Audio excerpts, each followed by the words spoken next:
Assalamualaikum warahmatullahi wabarakatuh. Kami dari kelompok 7 akan mempresentasikan tentang bencana sosial yang beranggotakan Imam Fahrunisa, Lutfia Kurota Ayuni, saya sendiri Rena Febriana Ajijah, Ririn, Muhammad Syauki, Salma, Ulfah, dan Yusril. Nih.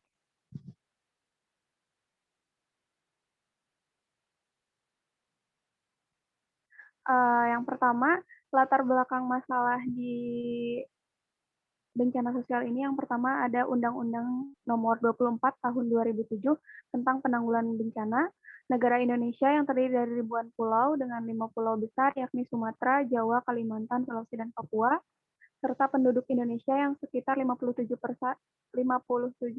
berada di Pulau Jawa dan migrasi ke daerah perkotaan yang tidak terkendali. Next, teh.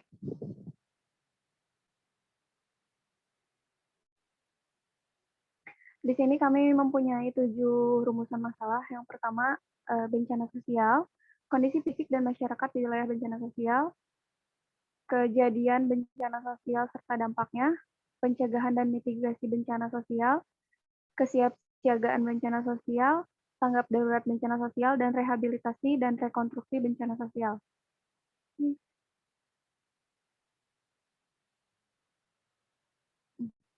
Yang pertama, itu pengertian bencana sosial. Pengertian bencana sosial merupakan suatu peristiwa yang diakibatkan oleh perbuatan manusia karena faktor tertentu dan dapat membawa kerugian, kesusahan, mengganggu, mengancam, atau dapat menimbulkan dampak bagi komunitas masyarakat yang terkena bencana sosial tersebut. Menurut Undang-Undang Nomor 24 Tahun 2007, bencana adalah peristiwa atau rangkaian peristiwa yang mengancam dan mengganggu kehidupan dalam masyarakat yang disebabkan oleh faktor alam atau faktor non-alam maupun faktor manusia, sehingga mengakibatkan timbulnya korban jiwa, manusia, kerusakan lingkungan, kerugian harta benda, dan dampak psikologis. Bencana merupakan pertemuan dari 3 unsur, yaitu ancaman bencana, kerentanan, dan kemampuan yang dipicu oleh suatu kejadian. Next.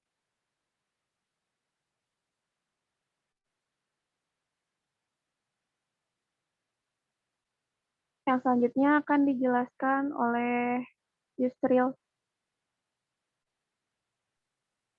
Baik, assalamualaikum warahmatullahi wabarakatuh. Oke, masuk, suaranya masuk. Ada Sril, ada. Terima kasih. Oke, di sini saya akan menjelaskan mengenai macam-macam bencana sosial ya. Dari namanya juga sudah jelas bencana sosial. Artinya sosial ini disebabkan oleh oleh manusia yang tadi sudah dijelaskan oleh Rena. Nah, macam-macam bencana sosial di sini ada 4. Yang pertama yaitu konflik sosial. Nah, kita tahu sendiri bahwasannya Indonesia ini terdiri dari banyak pulau, dari Sabang sampai Merauke, ya. Terus heterogen juga, banyak sukunya, banyak bahasa, sehingga Indonesia ini suku bangsanya memiliki perbedaan. Perbedaan pendapat dan sudut pandang itu menjadikan konflik sosial ini terjadi di mana-mana. Bahkan hampir setiap saat lah, bencana ini selalu datang. Terutama di suku-suku pedalaman yang mereka itu kurangnya edukasi dan kurangnya pemahaman dari pemerintah tentang cara menjadi warga negara yang baik.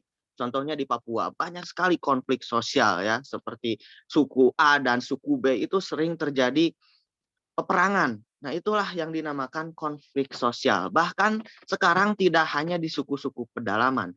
Konflik sosial ini sudah merambah ke perkotaan. Biasalah, perbedaan pendapat, pandangan dari ormas sehingga menyebabkan kerusuhan dan lain sebagainya. Itulah konflik sosial.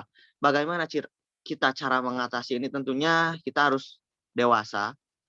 Indonesia ini negara yang majemuk, kita harus tetap baik-baik saja, tidak perlu mementingkan ego diri kita sendiri, karena memang jika kita terus keras kepala, sehingga konflik sosial ini akan terus terjadi dari tahun ke tahun, bahkan kasusnya terus meningkat. Nah, untuk yang kedua, Di sini ada aksi teror, silahkan di slide berikutnya. Ini adalah bencana sosial yang saat ini pemerintah cukup agak kesulitan nih ya. Karena saya lihat pemerintah selalu kecolongan mengenai pemberantasan aksi teror ini.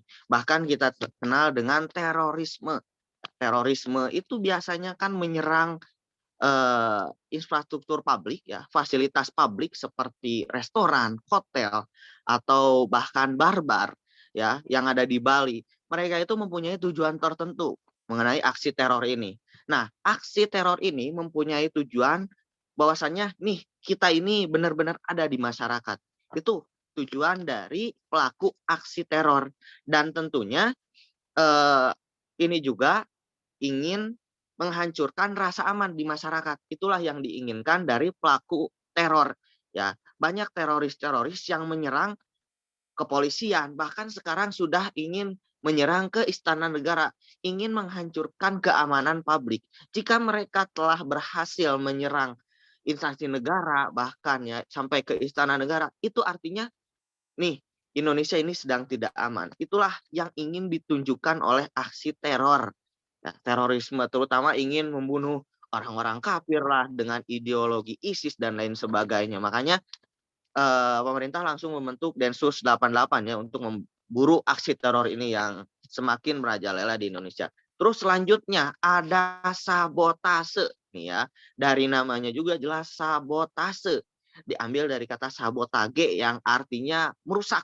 Jadi ini itu merusak apapun ya. Sabotase ini adalah tindakan yang dilakukan secara sengaja dan terencana. Ingat ya, sengaja dan terencana. Dan biasanya sabotase ini sudah direncanakan matang-matang sehingga pasti berhasil. Seperti itu ya. Dan mempunyai sasaran tertentu. Sama halnya dengan teror. Dengan teroris, cuman berbeda dikit lah. Kalau teroris, mereka itu sasarannya biasanya nyawa dan ingin nih bahwasanya kita itu benar-benar ada loh. Jadi ingin merusak kenyamanan masyarakat. Itu kalau teroris. Kalau sabotase biasanya ada yang diinginkan. Misalkan sabotase ke hotel atau kemana ya, mengambil barang-barang. Biasanya tujuannya untuk mengambil sesuatu ya. Makanya sabotase ini ada dua. Ada sabotase fisik dan ada sabotase jaringan. Nah, untuk sabotase fisik ini biasanya menyerang infrastruktur atau fasilitas publik. Dulu tahun 60-an sampai tahun 70 ketika zaman DITII ya, itu biasanya sabotase ini menyerang pesawat, menyerang kereta api. Mereka mengganjal apapun supaya kereta tersebut terguling dan mengambil barang-barang yang ada di kereta. Itu sabotase pada zaman dulu. Bahkan zaman ketika krisis moneter tahun 97 itu kan ekonomi sedang rusak Indonesia sehingga sabotase di mana-mana kepada mall dan lain sebagainya untuk mengambil barang. Tentunya sabotase ini ada incarannya, berbeda dengan teror. Nah, untuk yang keempat, di sini ada epidemi atau wabah nih ya. Ini salah satu bencana sosial yang memang kita sendiri belum tahu persis apa penyebabnya ya sehingga datang suatu wabah. Bisa flu burung, bisa sekarang ini COVID-19 yang betul-betul sangat meresahkan COVID ini ya. Kita tidak tahu COVID ini dari mana mulanya. Apakah dari betul-betul dari Cina, apakah betul-betul dari kelelawar, ataukah dari binatang lain, kita belum tahu ya. Tapi yang jelas, epidemi atau wabah ini termasuk kepada bencana sosial karena ini yakin dibuat oleh manusia atau kelalaian manusia itu sendiri. Ya, jadi dari manusia yang terjangkit menularkan ke orang lain sehingga mengacaukan perekonomian dunia. Justru bencana inilah yang paling berbahaya karena di sisi lain eh, jika kita melihat apakah ini ada hubungannya dengan politik dunia gitu karena jika suatu wabah telah ada maka beberapa tahun selanjutnya itu biasanya suka ada yang jualan vaksin dan lain sebagainya. Tapi kita tidak tahu karena memang bencana sosial epidemi atau wabah ini tidak bisa kita tebak ya. Ini sangat susah. Bahkan saya pun belum meyakini bahwasanya virus itu berasal dari Cina, seperti itu. Nah, mungkin itu saja yang bisa saya sampaikan mengenai macam-macam bencana sosial. Jika ada kesalahan, nanti bisa didiskusikan dan bisa ditanyakan. Mungkin akan dilanjutkan oleh teman-teman yang lain untuk presentasi berikutnya. Terima kasih Yusril. Selanjutnya, next Teh.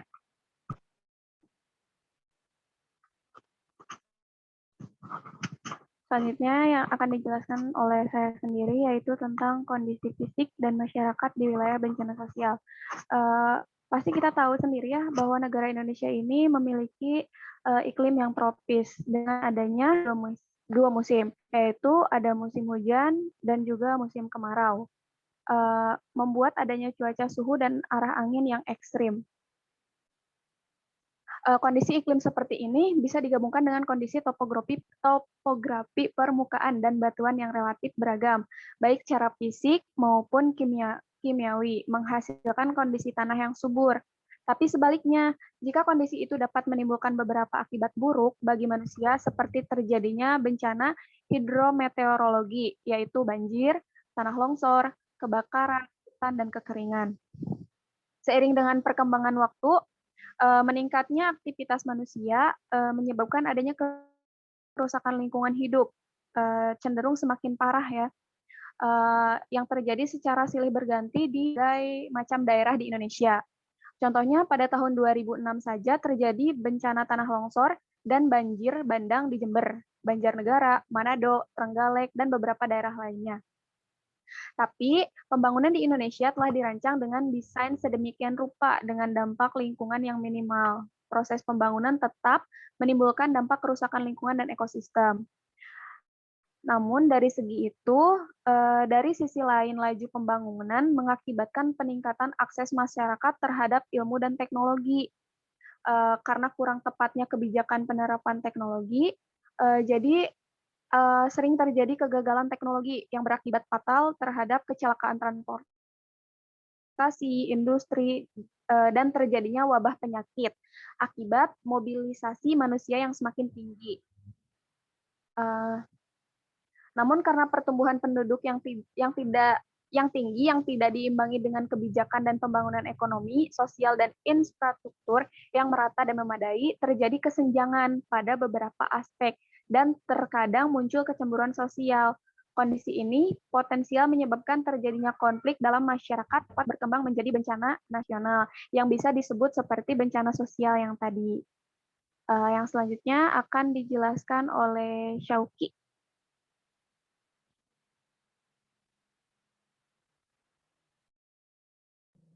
Syauki. Bismillahirrahmanirrahim. Di sini saya akan melanjutkan materi selanjutnya yaitu tentang faktor terjadinya bencana sosial. Nah, mungkin sudah disinggung juga ya tadi sebelumnya bahwa negara Indonesia merupakan negara yang berbentuk kepulauan. Nah, dari kepulauan dan juga banyaknya relief dan bentang alam, hal-hal tersebut berfungsi sebagai batas alami, sehingga dari adanya batas alami tersebut menimbulkan banyaknya suku, bangsa, ataupun etnis yang ada di seluruh Indonesia itu sendiri.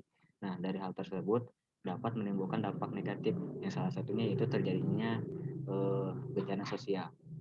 Adapun faktor-faktor yang menyebabkan terjadinya bencana sosial diantaranya yang pertama yaitu faktor sosial budaya sebagai konflik.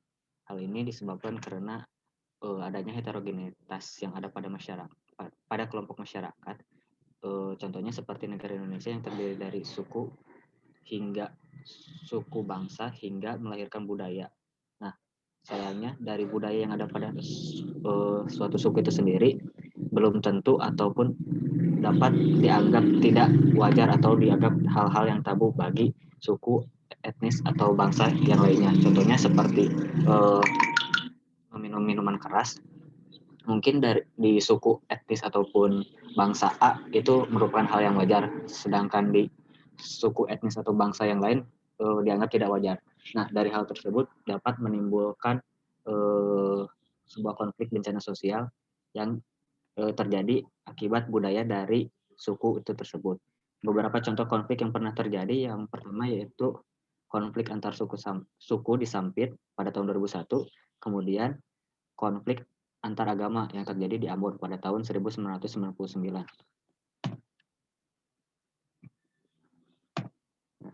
Kemudian untuk faktor yang kedua yaitu faktor perbedaan bahasa.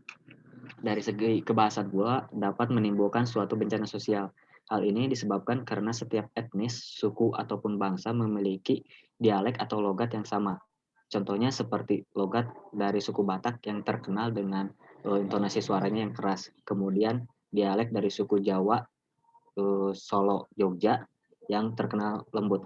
Karena perbedaan dialek ataupun logat dari cara berbicara setiap suku itu sendiri dapat beresiko untuk terjadinya bencana sosial yang biasanya terjadi akibat yang pertama yaitu kesalahpahaman akibat perbedaan tersebut. Contohnya seperti perbincangan antara suku A dan suku B, di mana antara suku A dan B itu memiliki perbedaan, yang satu intonasinya keras misalnya dan yang satu lembut, bisa saja itu terjadi sebuah kesalahpahaman sehingga menimbulkan konflik. Kemudian yang kedua yaitu seperti hal rasis atau terlalu membanggakan dari dialek ataupun logat sendiri dan menganggap bahwa dialek atau logat suku lain dianggap aneh ataupun meremehkan hal tersebut. Hal ini apabila dibarengi dengan toleransi yang minim, maka akan mengakibatkan sebuah konflik ataupun bencana sosial. Kemudian yang ketiga, keberagaman sosial dan kelompok etnis dan kelompok antar etnis. Berkaitan dengan yang sebelumnya, yang poin 1 dan juga poin 2, di mana negara Indonesia memiliki keberagaman sosial yang cukup beragam dari banyaknya suku, bangsa, dan juga etnis yang tersebar di seluruh negara Indonesia, sehingga dari hal tersebut berdampak pada semakin meningkatnya potensi bencana sosial. Biasanya bencana sosial ini biasanya terjadi di suatu daerah yang terdiri dari banyak suku atau etnis ataupun bangsa. Biasanya yang terjadi itu antar suku yang bersampingan karena lebih memiliki potensi terjadinya suatu konflik. Contohnya di Nusa Tenggara yang terdiri banyak kelompok etnis ataupun yang sering terjadi itu di Pulau Papua, perang antar suku. Mungkin cukup sekian yang dapat saya sampaikan tentang faktor yang dapat menyebabkan terjadinya bencana sosial. Saya kembalikan lagi ke moderator. Terima kasih untuk Sauki. Yang selanjutnya, materi selanjutnya akan disampaikan oleh Saudari Ima Fahrunisa. Pada Ima, disilakan. Ima? Iya, ada nggak suara saya? Ada. Selanjutnya ada dampak terjadinya bencana sosial, yaitu ada konflik sosial. Di sini ada dampak positif. Yang pertama ada meningkatkan solidaritas. Yang kedua, menghidupkan dan menciptakan norma-norma. Yang ketiga ada menimbulkan kompromi baru. Nah, setelah ada dampak positif, ada dampak negatif. Yang pertama ada kerusakannya hubungan. Yang kedua ada memakan korban jiwa. Yang ketiga ada perubahannya kepribadian kelompok terlibat. Selanjutnya,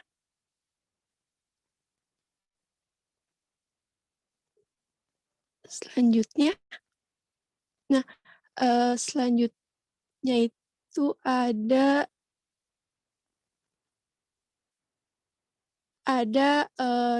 dampak terjadinya bencana sosial aksi teror. Yang pertama ada kerusakan fasilitas umum. Yang ketiga ada terpecahnya persatuan. Yang ketiga ada perekonomian yang menurun. Yang selanjutnya Teh.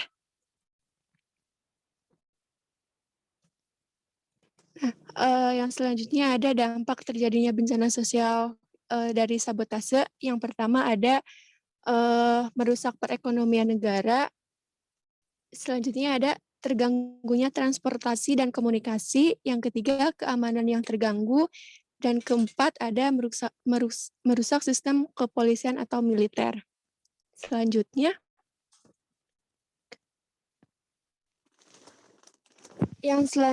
ada dampak terjadinya bencana sosial dari epidemi atau wabah penyakit. Yang pertama ada terhambatnya sektor pendidikan. Yang kedua, terhambatnya sektor perekonomian.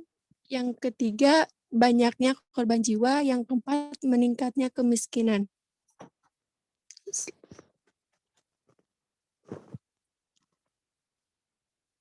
selanjutnya Teh.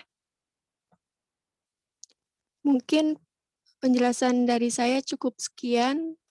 Terima kasih. Terima kasih kepada Ima. Untuk materi selanjutnya akan disampaikan oleh Salma.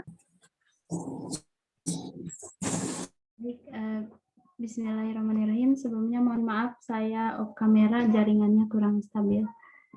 Di sini saya akan menjelaskan mengenai pencegahan dan mitigasi bencana sosial. Sebelumnya, pengertian dari pencegahan itu sendiri merupakan suatu proses, cara, atau suatu tindakan yang dilakukan untuk mencegah atau menahan terjadinya suatu kejadian atau peristiwa. Biasanya kegiatan pencegahan di sini itu semata-mata dilakukan sebagai upaya untuk menghilangkan atau mengurangi ancaman dari bencana. Sedangkan pengertian dari mitigasi bencana itu adalah suatu tindakan yang berkelanjutan yang diambil untuk mengurangi atau untuk menghilangkan resiko jangka panjang dari bahaya atau dari bencana itu sendiri. Resiko tadi itu seperti halnya resiko yang dapat menimbulkan korban jiwa, kemudian kerusakan lingkungan, kerugian fisik, dan dampak psikologis dan dampak-dampak lainnya. Langsung saja, yang pertama yaitu pencegahan dari bencana konflik sosial. Yang pertama yaitu pencegahannya dapat dengan melakukan menumbuhkan kesadaran diri. Hal ini artinya seorang individu itu penting untuk mengetahui bagaimana jati dirinya, sehingga ia sadar akan dirinya, bagaimana karakternya, kemudian ia mampu mengenali bagaimana perasaannya, dan ia dapat beradaptasi di mana ia hidup, dan bagaimana dengan siapa ia hidup di masyarakat seperti apa. Yang kedua, menjaga kelestarian. Artinya, di sini seorang individu dalam lingkungan itu penting untuk menjaga bagaimana keadaan lingkungannya, baik keadaan lingkungan di sekitar atau keadaan lingkungan di sosialnya, sehingga tidak menimbulkan perpecahan atau menimbulkan konflik sosial. Yang ketiga, mengenakan sanksi suatu pencegahan. Hal ini mungkin diterapkan kepada masyarakat saat terjadi konflik, seperti halnya dapat memberikan sanksi yang tegas kepada para pelaku konflik atau pada pelaku kriminalitas agar mereka jerak dan tidak melakukan suatu kerusuhan atau konflik lagi. Kemudian memelihara kondisi damai. Hal ini berkaitan dengan bagaimana setiap individu itu dapat memelihara hubungan sosialnya dalam lingkungan hidupnya agar tidak terjadi konflik sosial. Kemudian mengembangkan penyelesaian secara damai. Hal ini terkait dengan saat terjadi konflik, yaitu bagaimana individu dapat menyelesaikan permasalahannya dengan cara yang damai, seperti dengan cara dimediasi agar tercipta kerukunan kembali antar individu. Kemudian yang terakhir itu meredam potensi konflik. Hal ini itu salah satu tugas dari pemerintah biasanya atau pemerintah daerah yang berkewajiban untuk meredam potensi konflik, baik itu dengan melakukan seperti perencanaan pembangunan yang memperhatikan bagaimana aspirasi masyarakatnya, kemudian mengintensifkan dialog atau lembaga-lembaga antar kelompok masyarakat, kemudian menerapkan tata kelola pemerintahan yang baik agar dapat membangun masyarakat yang baik pula.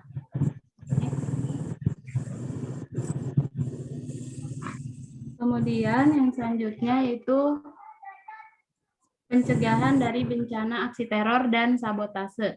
Yang pertama yaitu dengan melakukan pengintegrasian atau mengintegrasikan berbagai macam SOP yang ada dengan mempertimbangkan berbagai hal. Yang kedua, pencegahannya itu meningkatkan keamanan area publik.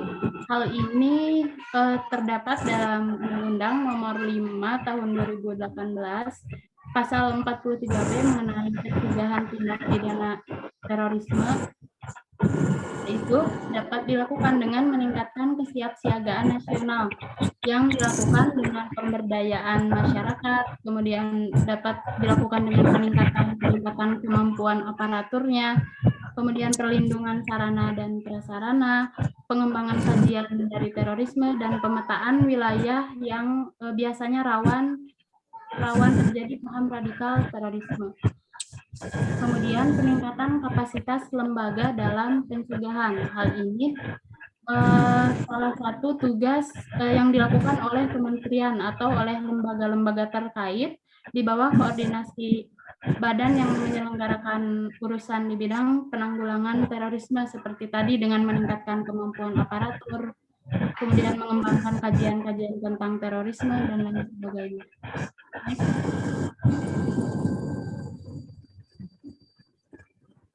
Nah, yang ketiga yaitu pencegahan dari bencana sosial epidemi atau wabah penyakit. Pencegahan mitigasi yang dapat dilakukan yang pertama yaitu dengan menyediakan fasilitas kesehatan di area publik. Hal ini tentu menjadi hal yang sangat penting ya, agar apabila saat terjadi suatu epidemi atau penyebaran suatu penyakit di masyarakat tertentu, masyarakat itu dapat dengan mudah untuk mengatasinya karena terdapat sarana dan fasilitas yang memadai di lingkungan sekitarnya. Yang kedua yaitu dengan melakukan edukasi untuk mencegah terjadinya wabah. Masyarakat tentu perlu tahu akan risiko atau ancaman ancaman terjadinya suatu wabah penyakit ini agar dapat mencegahnya dengan baik pula. Masyarakat perlu diberikan edukasi atau pengetahuan mengenai hal ini, seperti diberitahukan untuk bagaimana tata cara hidup sehat, kemudian makan makanan yang sehat, kemudian selalu menjaga kebersihan diri dan lingkungannya agar terhindar dari wabah penyakit. Dan pencegahannya yaitu yang pertama melakukan pola hidup sehat seperti yang tadi saya jelaskan ya. Penting untuk menerapkan pola hidup sehat agar tercipta lingkungan yang sehat dan bersih dalam lingkungannya sehingga terhindar dari bencana epidemi atau penyebaran wabah penyakit. Yang terakhir itu dengan membuat sanksi agar masyarakat itu dapat mematuhi aturan. Hal ini itu dapat dilakukan mungkin mempunyai tujuan salah satunya untuk memberikan kesadaran kepada masyarakat. Contohnya itu seperti halnya apabila membuang sampah sembarangan di jalanan akan diberikan sanksi berupa denda. Hal ini tentunya mempunyai tujuan yaitu agar masyarakat sadar akan pentingnya menjaga lingkungan dan sehingga tercipta lingkungan yang bersih dan sehat untuk kemudian hari. Mungkin sekian yang dapat saya sampaikan. Kurang lebihnya mohon maaf, dikembalikan pada moderator. Terima kasih atas materinya. Materi yang selanjutnya akan disampaikan oleh Saudari Ririn. Ririn, udah ada belum? Baik.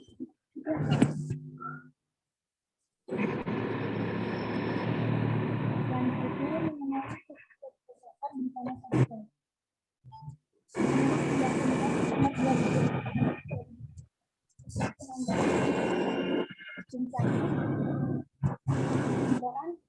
Rangkaian yang dilakukan untuk mengantisipasi melalui pengorganisasian serta melalui langkah yang tepat dan berdaya guna. Kesiapsiagaan dilakukan untuk memastikan upaya yang tepat dan tepat dalam menghadapi kejadian bencana. Penanggulangan bencana sosial seperti kesiapsiagaan mungkin tidak banyak dijalankan di tengah masyarakat. Hal ini dapat dimungkinkan karena sifat dari bencana sosial itu sendiri yang tidak pasti. Bencana sosial yang ditimbulkan oleh masyarakat atau manusia harus berat dinamis, bukan statis. Lalu itu diprediksi kemungkinan terjadinya. Masyarakat selalu semakin berkembang dan memungkinkan untuk mengumpulkan lebih banyak bencana sosial. Di sini ada 5 parameter yang termasuk pencegahan bencana. pertama ada parameter pengetahuan dan sikap. Dalam hal ini, masyarakat di sekitar daerah untuk mendapat potensi bencana sosial diberikan pengetahuan dasar mengenai daerah fisik maupun sosial kultural. Hal ini sebagai upaya awal untuk meminimalisir bencana sosial seperti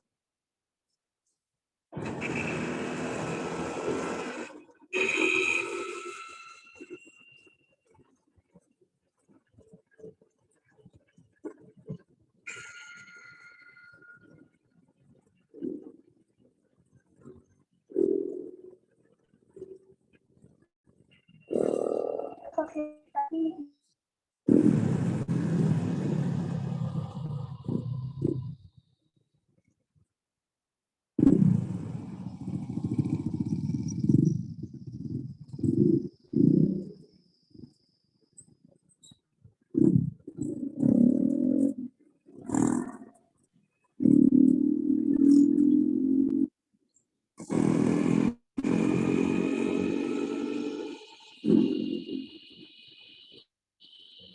Mohon maaf.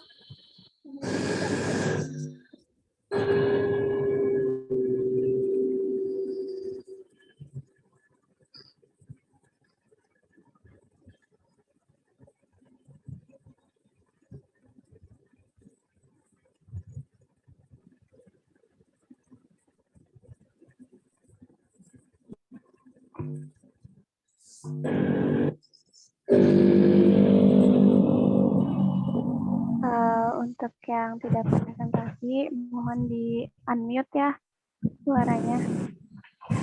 Mic-nya tolong di unmute. Di mute.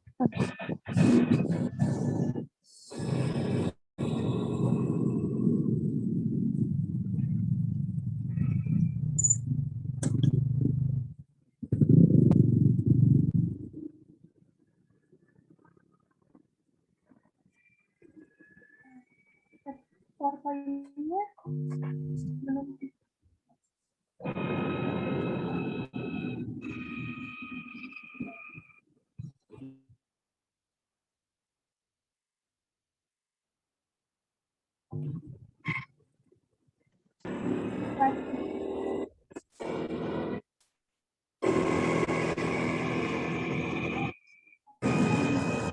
Sebelumnya teh.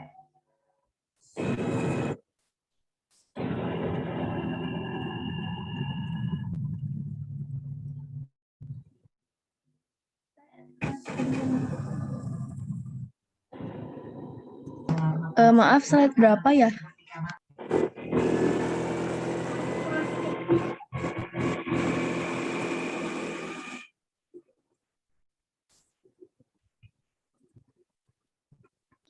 Slide berapa? 22 teh. 22.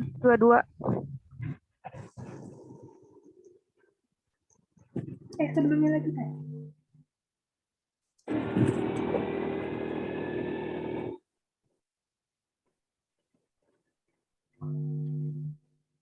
Baik, mohon maaf sebelumnya tadi sempat terputus. Apakah sudah jelas?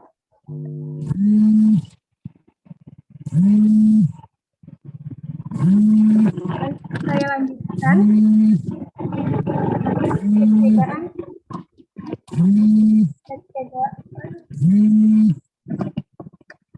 Pencegahan pada parameter yang kedua yaitu adanya perencanaan.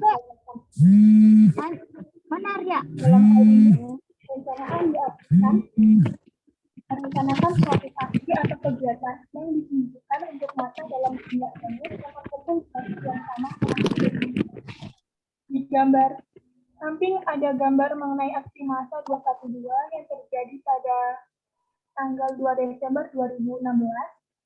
Aksi ini awalnya dipicu oleh isu SARA yang kemudian berkembang menjadi aksi demonstrasi di DKI Jakarta yang pada tanggal 4 November sebelumnya telah melakukan demo yang menyebabkan keresahan di tengah masyarakat, khususnya di kalangan pengusaha berketurunan Tionghoa di Jakarta. dalam pencegahan konflik sosial berupa aksi massa 212 yang sudah direncanakan sebelumnya, mengajak seluruh umat Islam di Indonesia untuk berkumpul di suatu tempat. Dari pihak aparat kepolisian telah melakukan perencanaan kedaruratan agar aksi tersebut berjalan damai, seperti mempersiapkan sejumlah aparat kepolisian untuk berjaga-jaga agar aksi demo tersebut tidak menimbulkan kekerasan atau kerusuhan.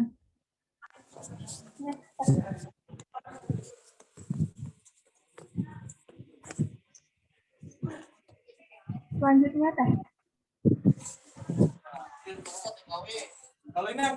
Assalamualaikum, geng.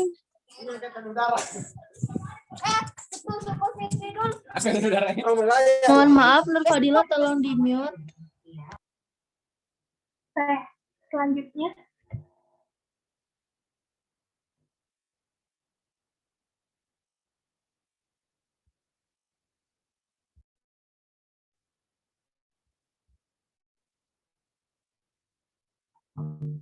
Selanjutnya, parameter mobilitas sumber daya. Di sini, jalur untuk mobilisasi masyarakat penting dipersiapkan agar saat bencana sosial itu terjadi, setiap orang dapat menyelamatkan atau menghindari dari situasi tersebut. Di sini ada gambar mengenai arus-arus yang dilakukan oleh Polda Metro Jaya pada aksi demo yang sedang berlangsung. Hal ini disiapkan agar masyarakat tidak terhambat untuk melakukan mobilitas. Hal ini merupakan bagian dari kesiapsiagaan yang dilakukan kepolisian demi menjaga keamanan dan kenyamanan bersama, terutama pengguna jalan. Selanjutnya,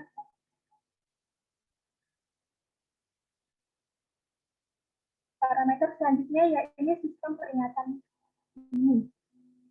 Seperti halnya pada beberapa bencana alam yang belum mempunyai early warning system, bencana sosial juga demikian. Terutama untuk bencana aksi teror dan sabotase yang belum mempunyai sistem peringatan. Hal ini dikarenakan bencana sosial tersebut paling sulit untuk diidentifikasi dan diketahui potensi di mana terjadi atau karena manusia selalu melakukan mobilisasi. Di gambar ada aplikasi yang menunjukkan rute jalan, di mana sebenarnya aplikasi ini belum bisa dikatakan sebagai sistem peringatan dini, tetapi bisa menjadi suatu solusi yang dikhususkan untuk pengguna jalan saat terjadi demo atau pengalihan arus sehingga dapat menghindari kemacetan atau menghindari adanya kolisi ataupun kecelakaan. Selanjutnya. Yang terakhir ada parameter kebijakan dan panduan, di mana kebijakan terkait bencana sosial sudah diatur oleh pemerintah di dalam undang-undang seperti Undang-Undang Nomor 5 Tahun 2018 tentang pemberantasan tindak terorisme. Selanjutnya ada Undang-Undang Nomor 7 Tahun 2012 tentang penanganan konflik sosial, Undang-Undang Nomor 19 Tahun 2016 tentang informasi dan transaksi elektronik.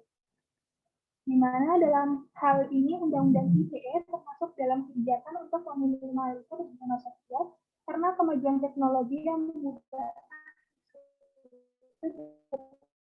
berkembang luas sehingga selanjutnya mungkin bisa dilanjutkan oleh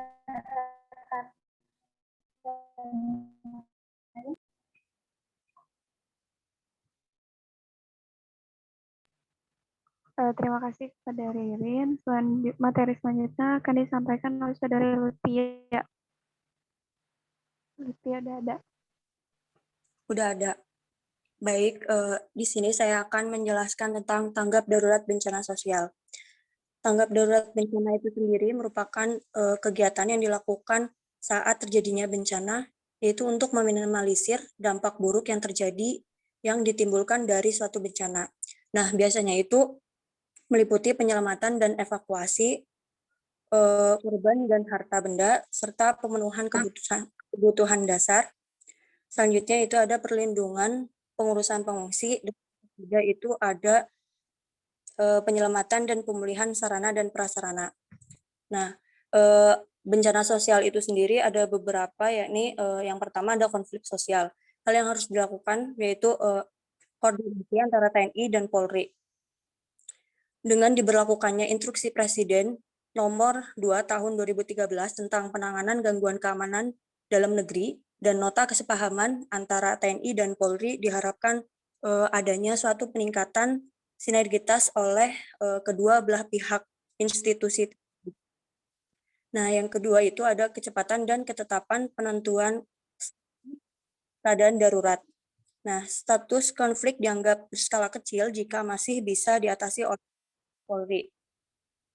Namun, jika konflik itu tidak bisa diselesaikan oleh Polri dan skala semakin meningkat, maka TNI akan ikut turun tangan. Namun, untuk pengerahan pasukan TNI harus dikoordinasikan terlebih dahulu.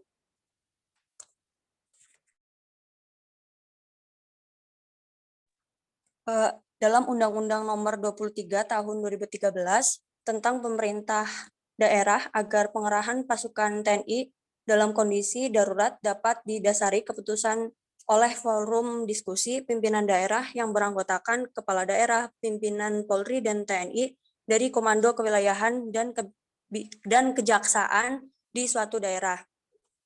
Nah, yang ketiga itu ada pertimbangan aspek tipologi wilayah. Pertimbangan ini didasarkan bahwa TNI mempunyai yang mengkoordinir komando kewilayahan jajaran TNI di Indonesia, sehingga mempunyai pengetahuan yang mendalam terkait kondisi demografi, geografi, dan kondisi sosial. Contoh konflik sosial yang ada di Indonesia yaitu konflik yang terjadi di Kabupaten Buton, yaitu terjadi kesalahpahaman antara warga Gunung Jaya dan Sampua Balo. Nah, konflik ini terjadi ketika pemuda dari desa Sampua Balo itu melintasi desa Gunung Jaya dan menggunakan knalpot yang sangat bising sehingga menimbulkan ketidaknyamanan bagi warga Gunung Jaya, sehingga mereka terpancing emosi dan terjadilah aksi saling lempar batu dan bakar rumah. Dalam hal ini, pemerintah sebagai pelaku tanggap darurat memberikan bantuan kepada setiap kepala keluarga yang mengalami kerugian itu senilai 15 juta. Nah, selanjutnya, next. Nah, selanjutnya itu ada tanggap darurat bencana sosial aksi terorisme. Yang harus kita lakukan yaitu yang pertama, memastikan keberadaan anggota keluarga ataukah apakah sudah aman atau belum. Dan yang kedua itu tidak mendekati TKP atau tempat kejadian perkara. Yang ketiga tidak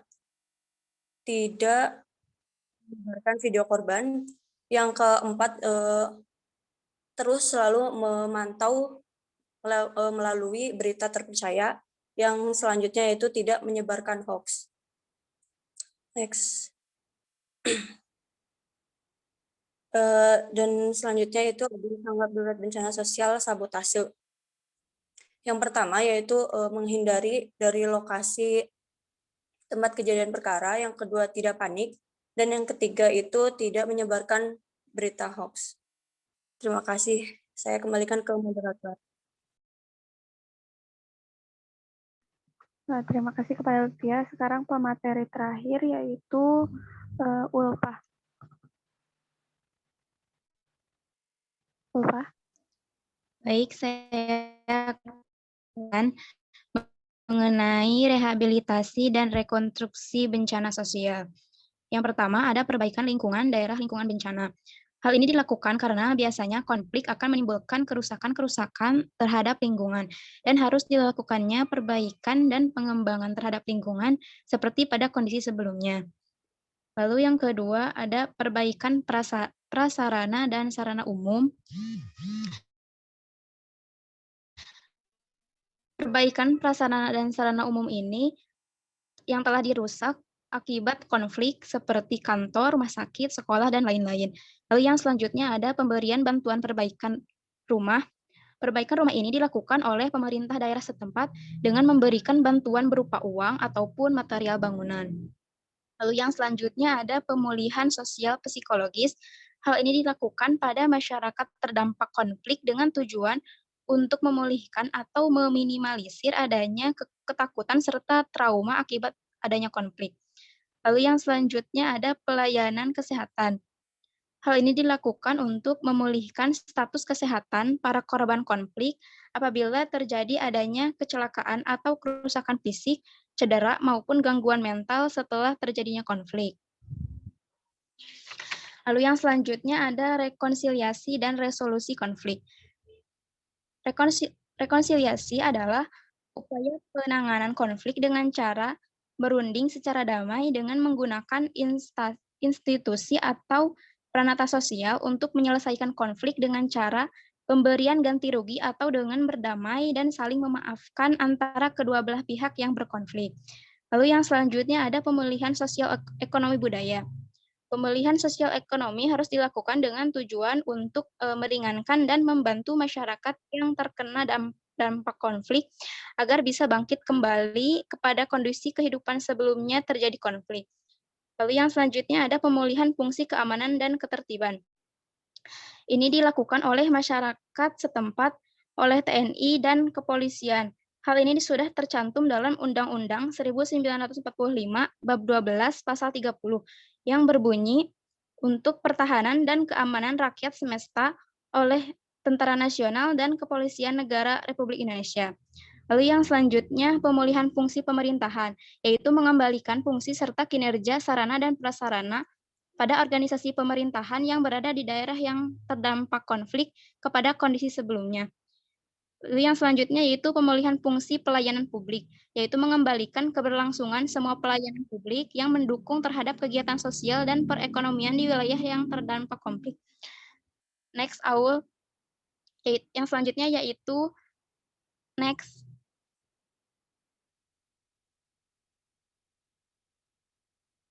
Lalu yang selanjutnya yaitu sasaran penyelenggaraan rekonstruksi bencana sosial. Yang pertama, agar berkembangnya kegiatan perekonomian sosial, budaya, dan tegaknya hukum dan ketertiban. Lalu yang selanjutnya yaitu tercapainya kehidupan masyarakat pasca bencana yang lebih baik dan lebih aman dari sebelum terjadinya bencana. Sekian yang dapat saya sampaikan. Setelah itu saya kembalikan ke moderator.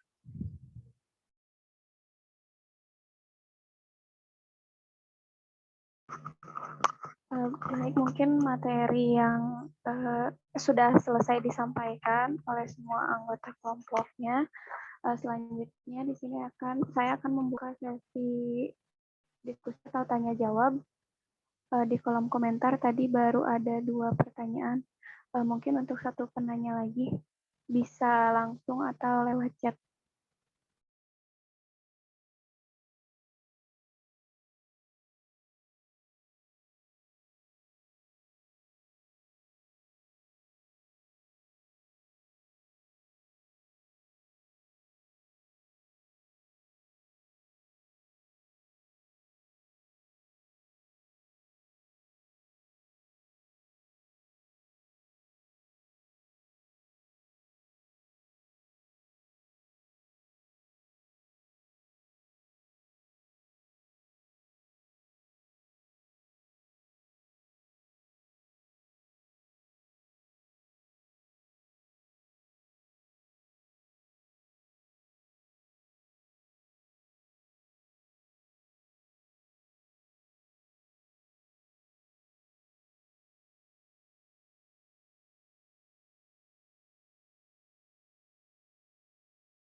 Mungkin selagi nunggu yang mau bertanya kembali, akan dijawab pertanyaan tadi yang dari Fahrul ya.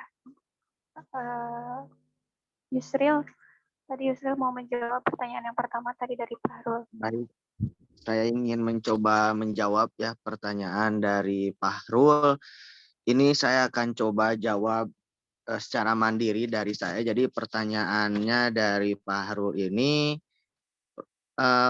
menurutnya perekonomian yang dimaksud seperti apa dan berikan contohnya serta berikan solusi. Oke. Jadi memang dengan adanya pandemi wabah karena wabah ini menular dari suatu individu ke individu lainnya, sehingga menyebabkan semua orang ketakutan dengan adanya virus COVID-19 ini ya. Kita menjelaskannya virus yang sekarang sedang ada saja ya, COVID ini.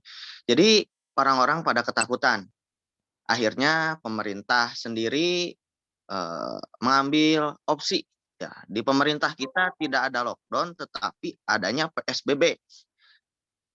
Ini diambil oleh pemerintah, tindakan ini diambil oleh pemerintah karena dengan adanya PSBB ini, insya Allah COVID ini akan semakin menurun. Sehingga namanya PSBB ini kan pembatasan sosial, transportasi, pariwisata, terus mobilitas manusia semua dibatasi. Jika semua dibatasi, itu artinya perekonomian kita juga akan terbatasi. Bahkan jika lockdown, itu artinya perekonomian kita juga tidak akan jalan. Mengapa bisa demikian? Ya karena itu tadi, akses mobilitas transportasi semua dibatasi. Semua dibatasi, berpergian kemana-mana kita tidak boleh. Karena kan kita berpergian ke suatu tempat juga misalkan untuk berwisata. Misalkan untuk urusan pekerjaan. Di tempat wisata itu perekonomian itu berputar setiap harinya. Bisa sampai beberapa ratus juta. Jika adanya PSBB, otomatis omset pariwisata seperti Bali, Jakarta, Bandung, itu mengandalkan dari pariwisata mereka akan kekurangan income. Sehingga ini berpengaruh terhadap pendapatan negara. Seperti itu. Apalagi transportasi seperti kereta api, pesawat terbang, kapal laut, dan lain sebagainya. Perusahaan BUMN seperti Garuda Indonesia saat ini, mereka tidak beroperasi ke luar negeri dan dibatasi. Artinya tidak ada pemasukan dikarenakan virus COVID-19 ini. Sehingga tidak adanya pemasukan ini menambah beban perusahaan. Dan tidak ada income malah menambah biaya operasional yang tidak sebanding dengan pemasukan. Dan menyebabkan rugi triliunan per bulan. Dan itulah yang menyebabkan merusak perekonomian negara kita. Nah, bagaimana solusinya? Itu salah satu contohnya ya. Karena memang hambatan mobilitas transportasi itu sangat berpengaruh terhadap perekonomian kita. Terus bagaimana solusinya ya? Solusinya kita sebagai masyarakat seharusnya bisa nurut terhadap anjuran pemerintah. Pemerintah sekarang sudah menerapkan PSBB, sudah menerapkan bahkan PSBB-nya skala mikro di RT RW, tetapi ya dari kitanya susah gitu. Dari kitanya susah diatur karena ini bencana sosial. Kita juga yang bisa mengobati bencana ini, maka kitanya harus bisa diatur. Kalau disuruh PSBB ya PSBB gitu di rumah sehingga virus ini terkendali. Dengan terkendalinya virus, insya Allah ke depannya perekonomian akan kembali lancar. Apalagi jika sudah dilaksanakannya vaksinasi. Karena vaksinasi ini bukan berarti mengobati atau menghindari kita dari serangan virus, tetapi ya istilahnya mengurangi. Gitu. Sehingga harus ada peran penting dari kita, ya karena ini sekali lagi bencana sosial, bukan pemerintah saja yang aktif, tapi kita masyarakatnya yang aktif harus bisa berperan penting dalam mengatasi bencana ini. Seperti itu mungkin itu saja yang bisa saya jawab. Jika tidak puas, boleh silahkan disangkal dan mungkin nanti akan ditambahkan juga oleh teman-teman yang lainnya.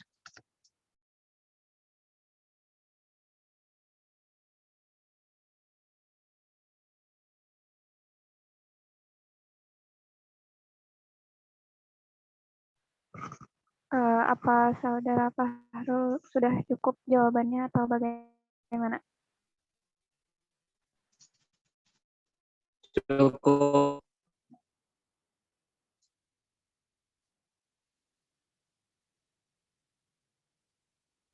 Baik, kalau sudah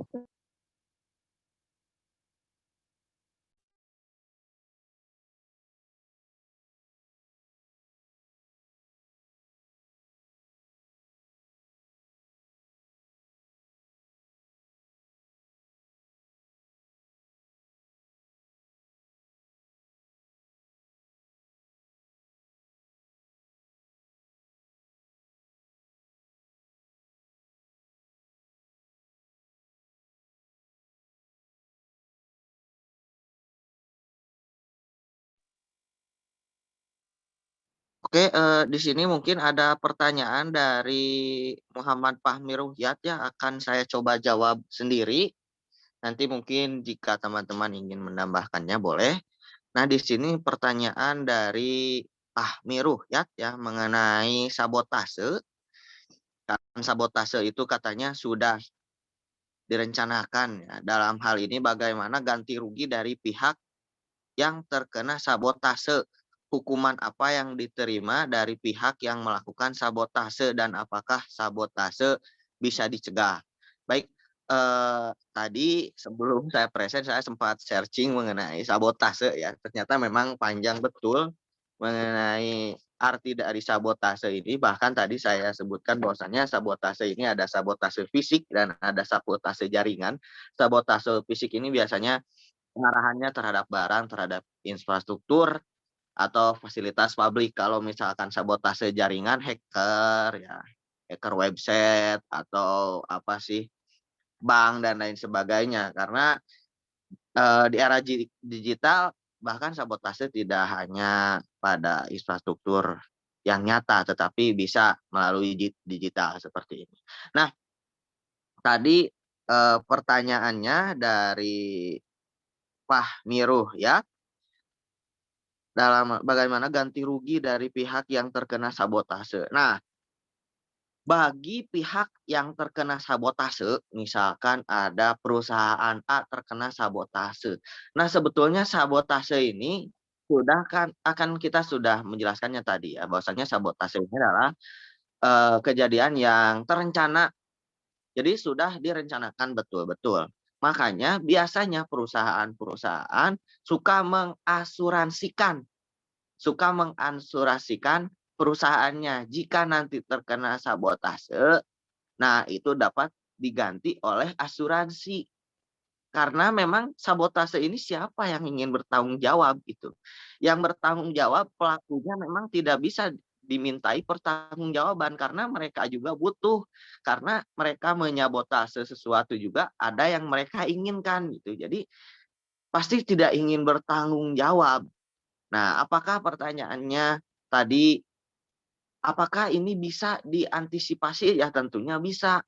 Perusahaan atau apapun itu harus bisa meminimalisir bagaimana caranya tidak adanya sabotase. Seperti sekarang di transportasi marak sekali sabotase ya. Di pesawat zaman dulu pernah, di Garuda pernah, di kereta api pernah. Dan memang sabotase ini harus kita pantau dan kita ketahui polanya. Seperti di Garuda ketika itu tahun berapa saya lupa lagi, pernah lihat di YouTube ada sabotase. Ya, mereka ingin memalak pihak perusahaan 1,5 juta dolar. Ya itu harus diketahui bagaimana caranya si orang yang sabotase itu bisa masuk ke dalam pesawat dengan cara kita memperketat masuk ke dalam pesawat. Atau yang dilakukan DITI tahun 60-an itu dengan cara melindas barang atau benda keras ke rel kereta api sehingga kereta terguling. Nah, itu bisa diantisipasi dengan cara kita dari perusahaan misalkan dari kereta api melihat jalan yang akan dilalui kereta api supaya tetap bersih dan tidak adanya ranjau yang dipasang. Jadi memang bisa sebetulnya diantisipasi, cuman susah karena orang yang menyabotase ini sudah lancar gitu, sudah direncanakan. Artinya kalau direncanakan ini kejadiannya betul matang gitu, terencana. Nah, mungkin itu yang bisa saya jawab. Kalau misalkan belum terjawab, mungkin nanti bisa ditambahkan oleh teman-teman yang lainnya. Gimana, Fahmi?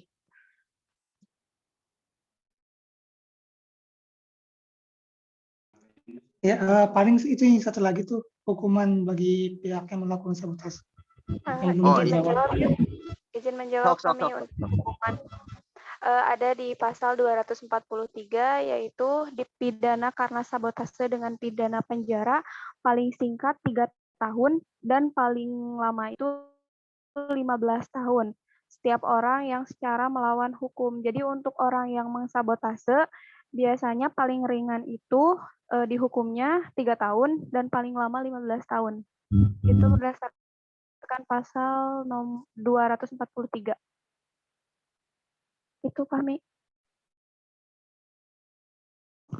Gimana Fahmi? Udah cukup apa masih? Ya, terima kasih sudah cukup sepertinya.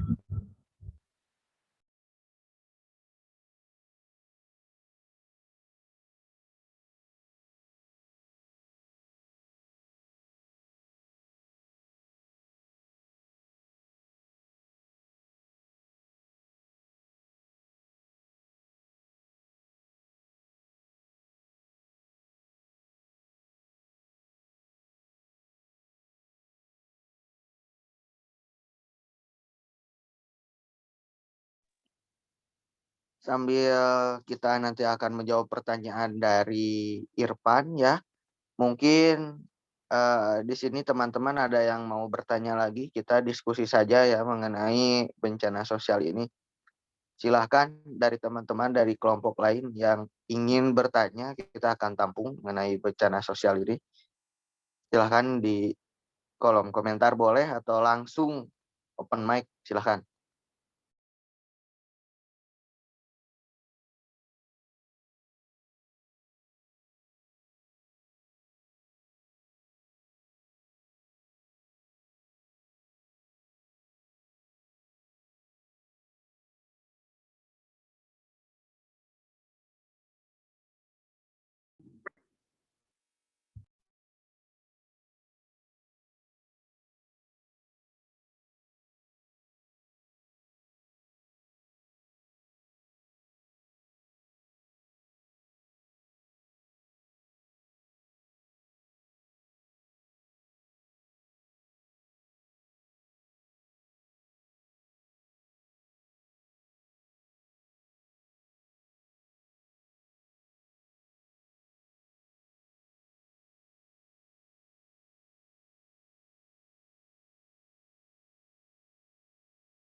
Apakah ada yang mau bertanya kembali?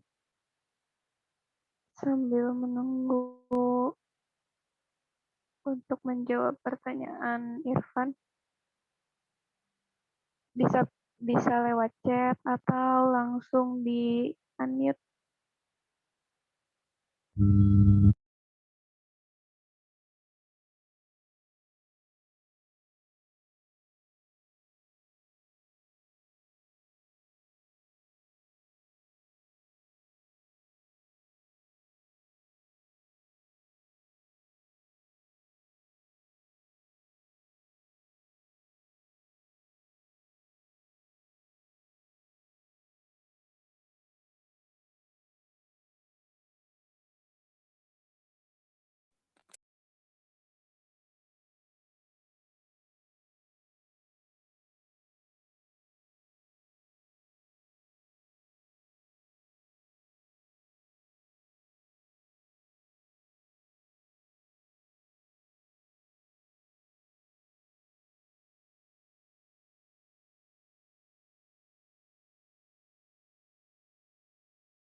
Mungkin dari teman-teman ada yang bisa membantu untuk menjawab pertanyaan dari Irfan. Siapa tahu ada gitu.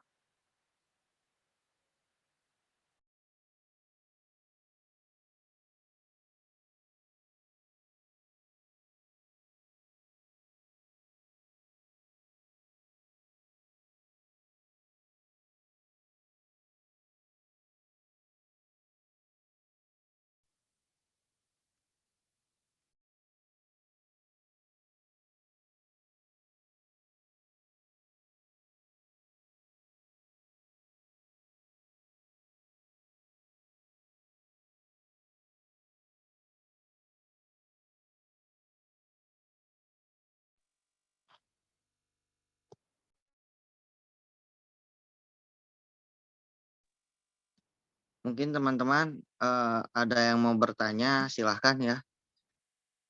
Saya tunggu dan kita akan jawab pertanyaan dari Irfan ya, sambil menunggu pertanyaan dari teman-teman. Nah, Irfan di sini bertanya, apakah Yai ini disebut bencana sosial dikarenakan pemerintah seperti mengizinkan hal tersebut ada di Indonesia? Seperti ini ya. Ini jawaban saya pribadi ya. Kalau misalkan teman-teman kelompok ingin memberikan tambahan, silahkan. Atau dari teman-teman yang lain ingin menyangkal juga silahkan. Gay ini kan penyuka sesama jenis. Sedangkan Indonesia ini kan negara Pancasila ya. Dalam sila pertama ketuhanan yang Maha Esa. Artinya semua orang ini mengakui adanya Tuhan.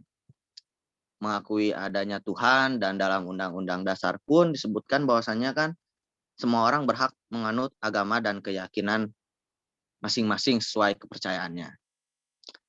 Nah, gay ini adalah fenomena yang tadi saya sebutkan, suka sesama jenis. Sedangkan manusia itu sudah ditakdirkan oleh Tuhan ya dengan jenis kelamin laki-laki dan perempuan. Tidak ada jenis kelamin yang ganda.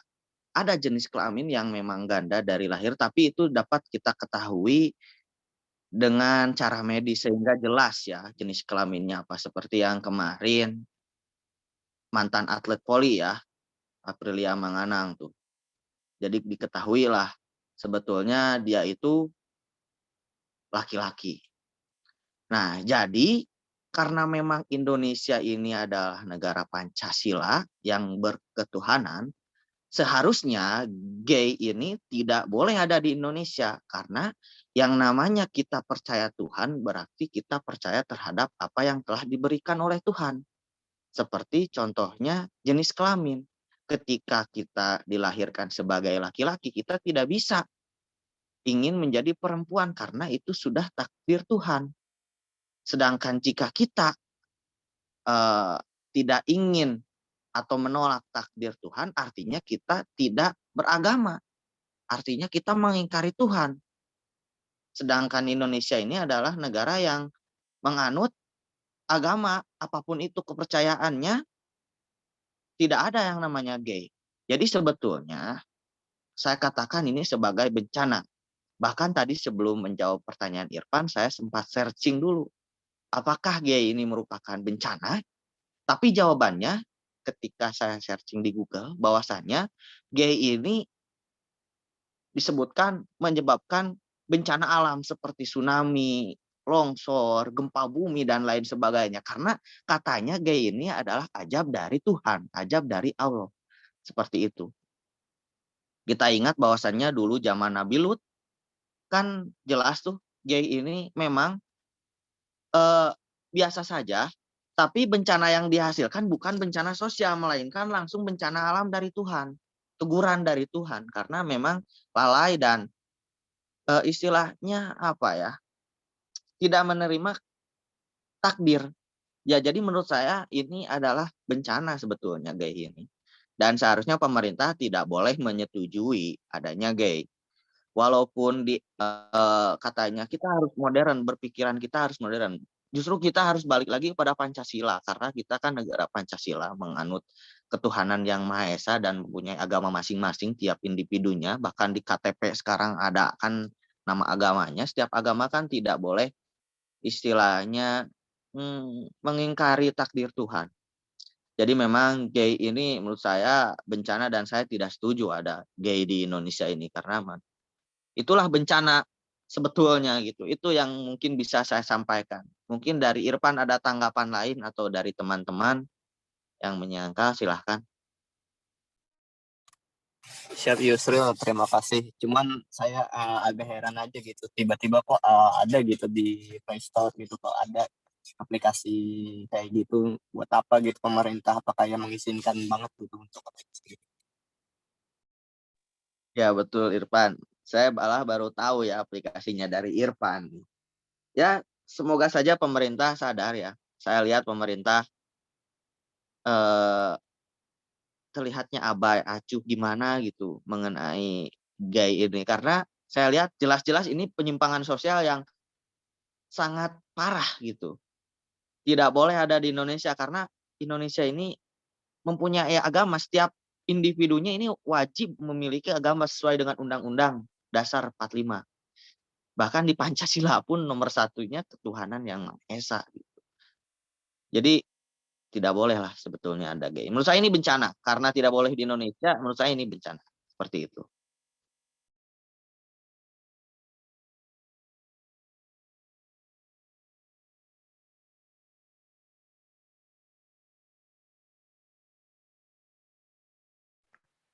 Berarti cukup jelas ya untuk Irfan.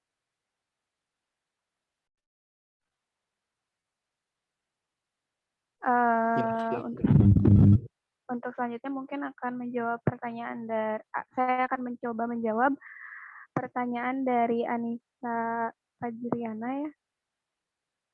Apa bencana sosial dan alam? Lalu dari segi penanggulangannya lebih sulit bencana sosial atau alam? Yang pertama, tentu jelas ya bencana alam itu bencana yang disebabkan oleh alam seperti tsunami, gempa bumi dan lainnya. Mungkin tahu ya. Terus juga bencana sosial merupakan bencana yang disebabkan oleh manusia. Contoh yang tadi kita presentasikan seperti konflik sosial antara komunitas masyarakat dan teroris, sabotase dan lainnya. Terus dari segi penanggulangannya lebih sulit bencana sosial atau alam. Menurut saya relatif bagaimana bencana tersebut kan bisa saja misalnya bencana sosial dari segi sabotase atau dari terorisme kan bisa menyebabkan kerugian yang lebih banyak daripada misalnya banjir atau longsor dan lainnya. Mungkin seperti itu yang bisa saya jawab. Mungkin teman-teman yang lainnya ada yang mau menambahkan?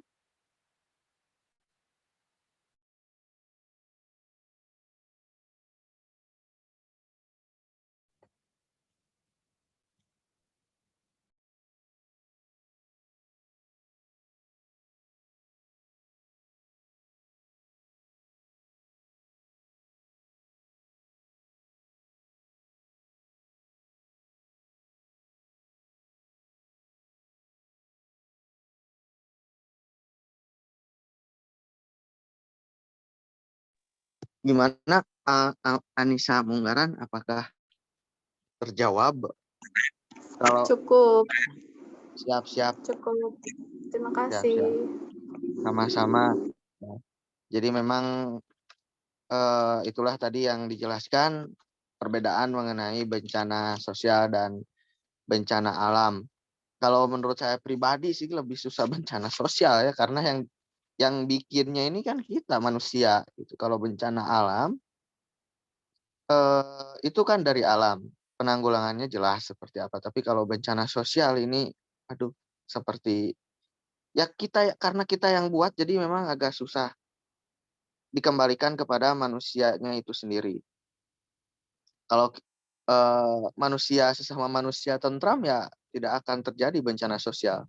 Tapi sebaliknya jika alam dan manusianya tidak bisa diajak kerjasama ya maka akan terjadi bencana alam. Makanya menurut saya bencana sosial paling agak susah ya. Mungkin ada yang mau bertanya lagi sembari kita menunggu jawaban dari teman-teman. Di sini ada bertanya lagi nih dari Rizky Maulana. Silahkan bagi teman-teman yang ingin bertanya kembali.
Sambil menunggu teman-teman yang lain menjawab, di sini ada pertanyaan baru dari siapa ini? Nurul ya.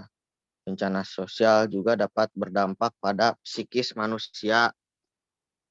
Bagaimana cara meminimalisir hal tersebut? Jadi memang bencana sosial ini seperti konflik, wabah, dan lain sebagainya. Karena ini disebabkan oleh manusia, jadi kita sebagai manusia harus bisa mengatasinya. Nah, mengatasinya bagaimana?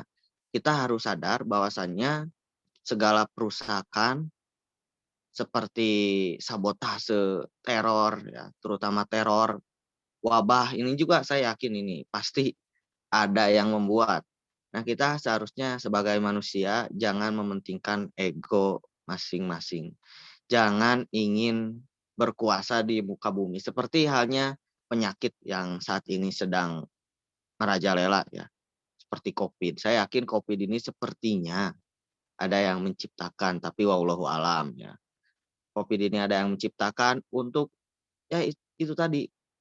Nanti beberapa tahun ke depan ada yang jualan vaksin. Jadi sebetulnya memang bencana sosial ini harus dibalikan kepada diri kita masing-masing sebagai manusia, baik di negara manapun itu. Kita harus bisa hidup damai, menghargai perbedaan, karena itulah kuncinya, kedamaian manusia. Jika misalkan semua damai, tidak ada bencana sosial, baik konflik sosial, sabotase, terorisme, wabah juga, pasti itu tidak akan ada. Karena keegoisan itu tadi, sehingga menyebabkanlah bencana sosial. Nah, mungkin itu yang bisa saya jawab dari jawaban saya sendiri ya, daripada kosong. Nah, mungkin pertanyaan dari siapa tadi, Rizky Maul, akan dijawab oleh teman-teman yang lainnya. Silahkan, mungkin ada yang ingin menjawab.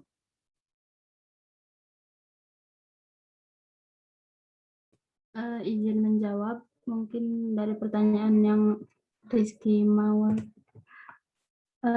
Cara pencegahan atau mitigasi ya untuk mengatasi aksi teror tadi ya, mungkin pemerintah bisa melakukan pencegahan tindak terorisme, yaitu dengan melakukan seperti kesiapsiagaan nasional yang tadi sudah saya jelaskan ya, yang yaitu dengan melakukan pemberdayaan masyarakat, kemudian peningkatan aparatur-aparatur, kemudian perlindungan dan peningkatan sarana prasarana, pengembangan kajian dari terorisme itu sendiri, dan pemetaan wilayah-wilayah yang rawan paham radikal terorisme. Kemudian bisa pencegahan dengan melakukan kontraradikalisasi atau proses sistematis yang dilaksanakan bagi orang-orang atau kelompok yang rentan terpapar paham radikal terorisme, untuk dengan tujuan gitu untuk menghentikan penyebaran dari paham radikal terorisme. Kemudian yang ketiga itu dengan melakukan pencegahan deradikalisasi atau proses yang dilaksanakan untuk menghilangkan atau mengurangi dan membalikan pemahaman radikal terorisme yang telah terjadi. Mungkin itu saja. Barangkali dari yang lainnya ada tambahan. Izin menambahkan. Sok duluan. Nah ya, izin menambahkan. Untuk pertanyaan dari Rizky Maulana, di sini kan ada ketidakadilan ya, di mana mereka yang menyuarakan pendapat atau kritiknya terhadap pemerintah seringkali mendapatkan diskriminasi dan aksi teror oleh pihak yang tidak bertanggung jawab. Pertanyaannya, bagaimana pencegahan atau mitigasi yang efektif? Dalam hal ini sebenarnya pemerintah telah merumuskan ya. Berarti pemerintah sendiri telah merumuskan mitigasi yang efektif, seperti merumuskan undang-undang, di mana memang sudah ada hak-hak politik dan kebebasan sipil yang dijamin. Namun di sini permasalahannya terletak pada penerapannya. Hukum-hukum di Indonesia seperti di negara-negara berkembang lainnya masih rentan dengan masih rentan dengan yang hukum yang tumpul ke atas dan tajam ke bawah. Jadi dalam hal ini pencegahan yang efektif ya harus mempertegas hukum tersebut bagi siapapun yang memang melakukan pelanggaran-pelanggaran hak tersebut. Selanjutnya mungkin ada yang ingin menambah.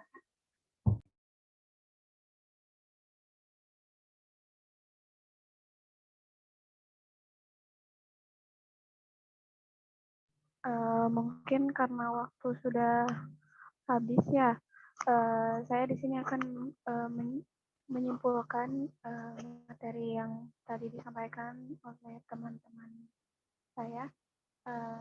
Bencana sosial merupakan bencana yang diakibatkan oleh peristiwa atau serangkaian peristiwa yang diakibatkan oleh manusia dengan meliputi konflik sosial antar kelompok ataupun antar komunitas masyarakat dengan berbagai macam-macam bencana sosial yang ada dan faktor-faktor yang terjadi pada bencana sosial tersebut. Dampak-dampak yang ditimbulkan akibat bencana sosial juga memicu perpisahan antar kelompok dan dapat merusak fasilitas negara dan menurunkan keadaan ekonomi negara. Untuk pencegahan bencana sosial juga terdapat beberapa opsi. Pertama, mitigasi bencana, kesiapsiagaan bencana, tanggap darurat bencana, dan rehabilitasi dan rekonstruksi bencana sosial yang digunakan untuk mengurangi, mengantisipasi, dan memperbaiki segala kemungkinan risiko yang terjadi akibat bencana sosial. Mungkin sekian dari kelompok 7. Mohon maaf bila terdapat banyak kekurangan. Wabillahi taufiq wal hidayah. Wassalamualaikum warahmatullahi wabarakatuh. Mungkin diserahkan kembali ke Bapak. Waalaikumsalam warahmatullahi wabarakatuh.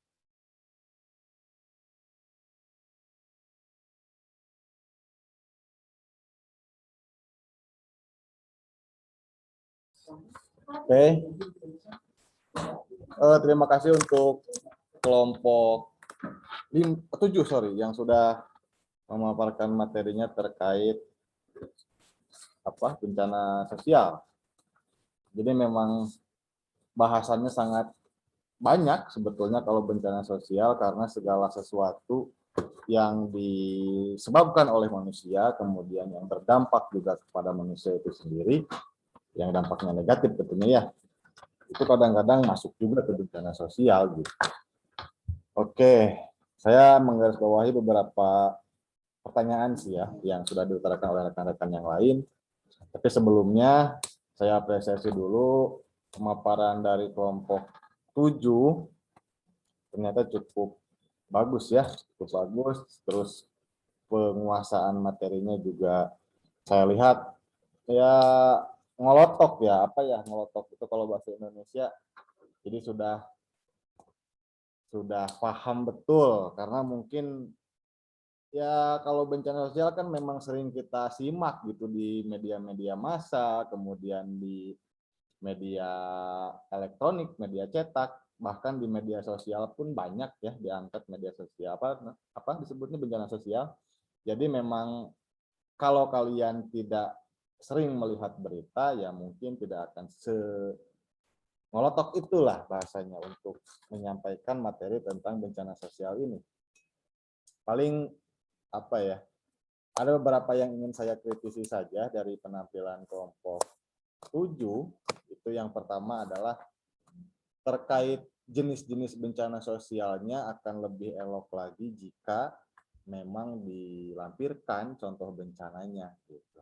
Jadi bukan hanya tersirat diobrolkan oleh si pematerinya, tapi memang dicantumkan juga di slide-nya kira-kira contohnya itu apa, tahun berapa, kemudian dampaknya apa gitu. Jadi nanti mungkin akan disinkronkan juga di kegiatan mitigasinya itu nantinya seperti apa untuk meminimalisir kejadian seperti itu. Kan tadi disebutkan ya contoh-contohnya, kalau tidak salah ada 3 atau 4 jenis bencana sosial.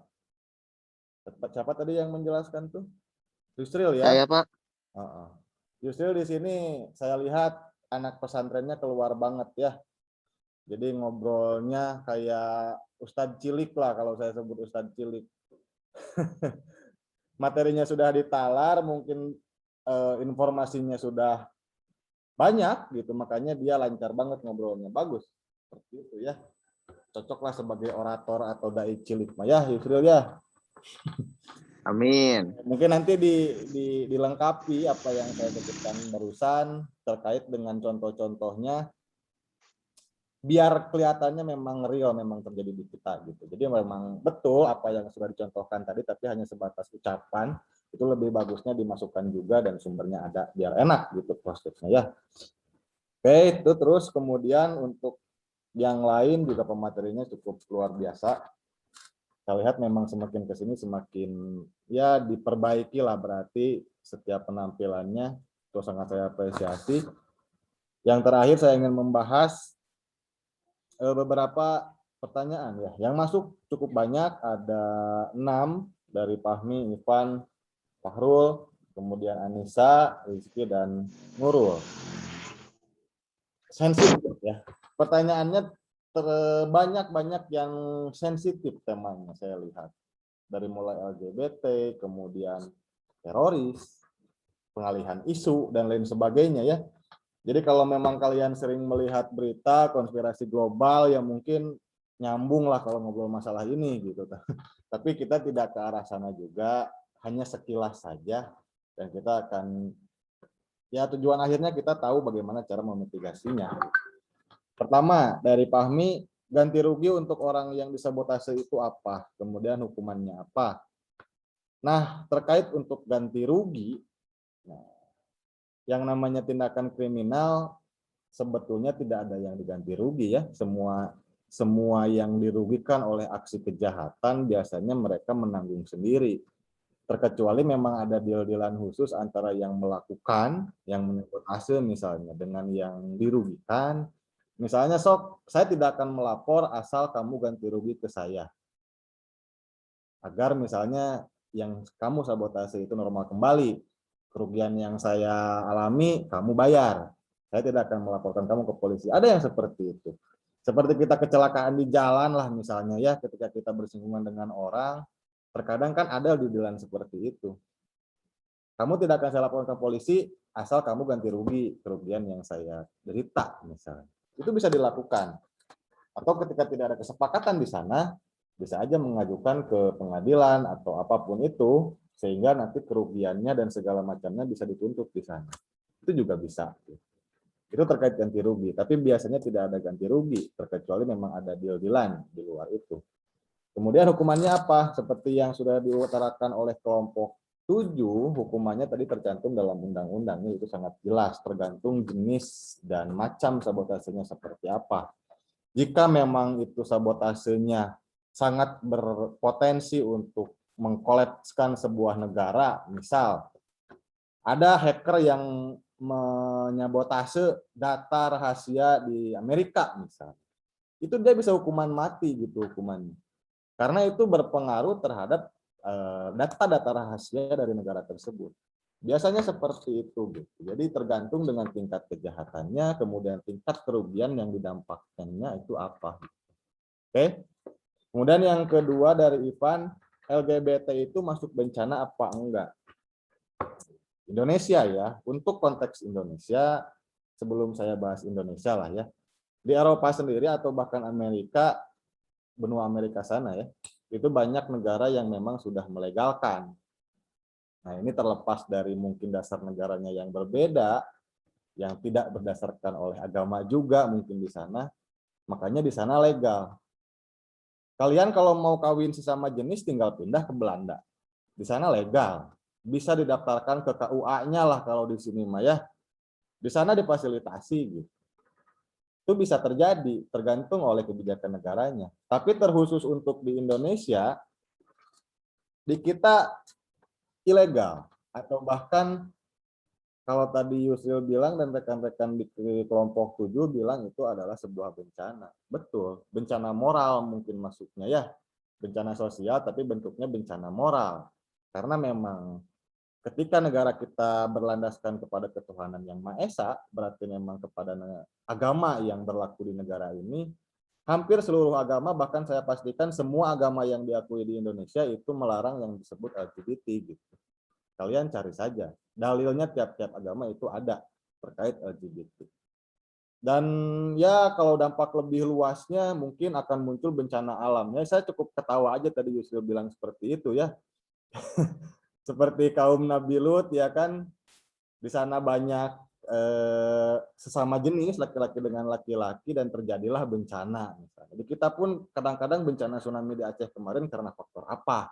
Dikait-kaitkan dengan hal-hal seperti itu bisa jadi, tapi kan tidak bisa dibuktikan secara sains gitu ya. Yusril, maksud saya itu gitu.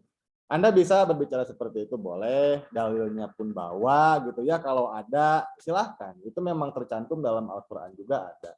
Tapi kalau hubungannya dengan sains, kadang-kadang ketika kita tidak terlalu meyakini tentang hal tersebut, jangan dibawa masuk. Terserah ya, itu berarti pandangannya memang ke arah sana. Ya saya menghargai pandangan itu. Tapi lebih baik jika dalilnya pun dibawa, biar lebih yakin lagi orang yang lain ya. Gitu. Karena bisa jadi menjadi isu yang apa ya disebutnya, bisa menjadi isu yang cukup meresahkan lah jadinya gitu ya. Oke, itu untuk Ivan. Jadi sebetulnya bukan dibiarkan sih oleh negara ya Ivan ya. Kalau kamu kan tadi bilang ada di beberapa aplikasi ya, ketika kamu cari Grab atau tadi apa disebutnya Gojek di App Store atau di Play Store, kamu menemukan ada aplikasi buat LGBT katanya. Ya mungkin itu tidak terkontrol juga oleh Kominfo ya atau instansi terkait. Jadi seakan-akan dibiarkan. Tapi yakinlah secara legal formal memang tidak legal. Bahkan kalau kita berbicara dengan konspirasi, katanya ada beberapa perusahaan-perusahaan besar di dunia, bahkan ya bisa disebut yang perusahaan terbesar lah gitu ya, yang memang menyandang dana atau memberikan dana terkait LGBT, terkait ya hal-hal seperti itu untuk legal di sebuah negara, bahkan bisa miliaran sampai triliunan rupiah untuk melegalkan hal tersebut. Katanya seperti itu. Kalau berbicara tentang konspirasi ya, tapi saya tidak bisa berbicara banyak karena tidak ada data validnya. Gitu. Oke, itu Ivan. Kemudian dari Fahrul, dampak bencana sosial adalah penurunan ekonomi negara. Apa maksudnya, contohnya, dan solusinya? Ya, ini sudah terjawab. Saya rasa saya tidak akan menjelaskan. Tadi Yusril dan rekan-rekan yang lain, Sauki juga ya sudah menjawabnya. Sangat terasa. Buktinya kan sekarang pengangguran di kita juga memang bertambah seiring dengan pandemi yang sekarang terjadi. Berarti itu secara tidak langsung memang berdampak terhadap perekonomian di kita yang semakin menurun. Oleh karena itu, di kita betul tadi tidak ada lockdown, tapi apa disebutnya PSBB ya. Padahal saya rasa kalau saya boleh mengkritisi gitu ya, PSBB dengan lockdown apa bedanya gitu dengan negara-negara lain. Hanya mungkin karena pemerintah kita awalnya mengharamkan yang disebut lockdown, karena mungkin dia tidak mau menjilat lidahnya sendiri, makanya disebutnya PSBB. Padahal intinya gitu-gitu juga, gitu. Tidak jauh beda saya rasa. Gitu ya, Yusril tadi tentang jawaban Anda juga. Dan telat untuk bersolusi saya lihat. Ketika negara lain sudah tegas lockdown, misalnya Prancis, Italia, dan lain sebagainya, sekarang mereka sudah menuai hasilnya. Nonton Euro pun kan mereka sekarang sudah boleh dengan penonton, walaupun setengah kapasitas misalnya. Tapi kan di kita sampai saat ini belum ada penurunan ternyata. Peraturan yang lembek, alhasil juga dampaknya ke sekarang ke kitanya juga lembek-lembek juga, gak ada kemajuan ya, tetap bertambah saja. Gitu. Oke, solusinya ya mungkin stop dulu lah terkait dengan perkembangan coronanya, baru kita bisa membenahi sektor ekonomi. Jadi serba salah ya, mudik jangan, wisata boleh, itu pun kebodohan juga kebijakannya ya, kalau boleh saya kritisi gitu. Jadi memang tidak ada bedanya, tetap bergerak dan menyebarkan penyakit ke orang lain. Oke, terus untuk Anissa, perbedaan bencana sosial dan alam itu sudah terjawab. Sulit mana? Dua-duanya sulit jika dilakukan dengan ideal. Itu jawabannya dari saya ya. Terus Rizky M, mitigasi teror terhadap penyampai kritik. Nah, ini ya. Sekelas novel Baswedan aja sampai hilang matanya satu gitu. Itu pun dia sebagai alumni Akpol ya. Dia kan sebetulnya polisi aktif gitu. Bahkan sejak di KPK pun dia juga masih polisi, tapi dipekerjakan di KPK. Dia pun yang aparat hukum bisa terornya seperti itu, apalagi mahasiswa gitu. Apalagi orang biasa yang lain yang memang berani misalnya. Ya intinya saya rasa gini, itu menjadi sebuah resiko terhadap apa yang Anda sampaikan. Ketika Anda yakin, Anda benar, kemudian Anda berani mempertanggungjawabkan apa yang Anda ungkapkan dengan segala resikonya, ya silahkan saja lakukan. Itu sudah menjadi resiko. Bahkan untuk beberapa orang seperti Munir, ya kan, kalau di Jawa ada Wiji Tukul, ada siapapun itu, aktivis-aktivis yang lain, itu bahkan sampai meregang nyawa gitu. Ya itu tidak bisa dipungkiri ya. Mungkin ada beberapa orang yang tidak suka, kemudian ya menghabisi mereka. Tapi ya itu menjadi sebuah resiko, sebuah keputusan yang kalian ambil. Mitigasinya ya saya rasa tidak ada mitigasi yang khusus terhadap para para aktivis-aktivis kampus ataupun aktivis-aktivis jalanan gitu. Yang jelas pegang aja iman kalian, kalau kalian yakin ya silahkan lanjutkan gitu. Kalau tidak yakin, kalau setengah-setengah mending jangan. Karena resikonya berat. Itu sih titipan dari saya, ya. Oke, terus untuk Nurul, cara meminimalisir efek psikis dari bencana sosial. Nah, ini rekan kalian yang dari Sulawesi mungkin dulu pernah bercerita di awal-awal pertemuan kuliah kita ya. Kalau tidak salah, siapa namanya, Nur Fadilah atau Siti siapa gitu ya. Pas dulu bencana di Poso, banyak dari orang-orang sana yang terkena, ya mungkin dalam tanda kutip gangguan jiwa, karena terlalu banyak melihat orang dibunuh gitu ya. Bahkan saya pun di video pernah melihat kepala manusia itu dijejerkan di atas pagar rumah. Jadi dipenggal, orang-orangnya dipenggal di tengah jalan, kemudian si kepalanya itu sampai dijejerkan di atas pagar rumah gitu. Jadi betapa mengerikannya sih kalau menurut saya kalau bencana sosial itu di situ. Bahkan dampak psikisnya bisa sangat luar biasa. Kalau tidak ada trauma healing yang sangat terstruktur, terprogram, saya rasa itu akan sulit. Akan terbawa apalagi oleh anak kecil. Jadi memang harus ada kegiatan, dalam hal ini pemerintah mengadakan trauma healing yang terorganisir, kemudian berkesinambungan biar semuanya dapat normal kembali. Mungkin itu saja, waktunya juga sudah beres ya. Alhamdulillah kita sudah 7 kelompok tampil di mata kuliah Geografi Kebencanaan. Barusan Pak Jinedi ada ke sini ya, ke jurusan, dan beliau izin katanya tidak bisa mengikuti karena ada rapat di pasca sarjana ya, di S2. Jadi mungkin akan saya tutup saja untuk mata kuliah ini, mewakili beliau juga. Sampai jumpa di UAS ya. Jangan lupa sebelum UAS kalian punya hutang satu tugas lagi, yaitu terkait revisi makalah dan PowerPoint-nya. Update-nya juga sama, upload-nya sama, jadi tiap orang upload masing-masing terkait kelompoknya, tidak diwakilkan ya, biar semuanya terlihat. Sudah menyetorkan atau belum. Mungkin seperti itu saja. Terkait soal UAS, saya rasa akan difokuskan antara beres UTS ke UAS. Jadi materinya tidak akan membawa dari UTS ke awal, tapi dari UTS ke UAS. Berarti memang tentang semua kelompok yang sudah kalian sampaikan. Materinya di situ, dipersempit di situ saja biar kalian bisa fokus ke sana. Ditanyakan dulu sebelum saya akhiri. Bapak, untuk laporan presentasi itu disatukan dengan makalah atau pisah, Pak, filenya? Oh, terkait notulensi ya, Wulan ya. Oke. Iya, Pak. Terkait notulensi boleh dipisahkan lah. Mungkin jadi 3 file. 3 file berarti yang file pertama adalah makalah, file yang kedua adalah PowerPoint, dan file ketiga adalah notulensi. Notulensinya harus dipertegas dalam artian misalnya yang bertanyanya siapa, kemudian pertanyaannya tentang apa. Kemudian nanti jawabannya pun dari siapa dan jawabannya apa. Jangan terlalu detail juga, tapi tersirat, bukan tersirat ya, tapi memang pokok dari jawaban atau pertanyaannya tersampaikan di notulensi ya. Mungkin begitu, Wulan. Ya, Pak. Baik, Pak. Terima kasih. Oke, ada lagi? Silakan. Terkait UAS, apakah ingin tetap tanya jawab atau pengen bentuk yang lain?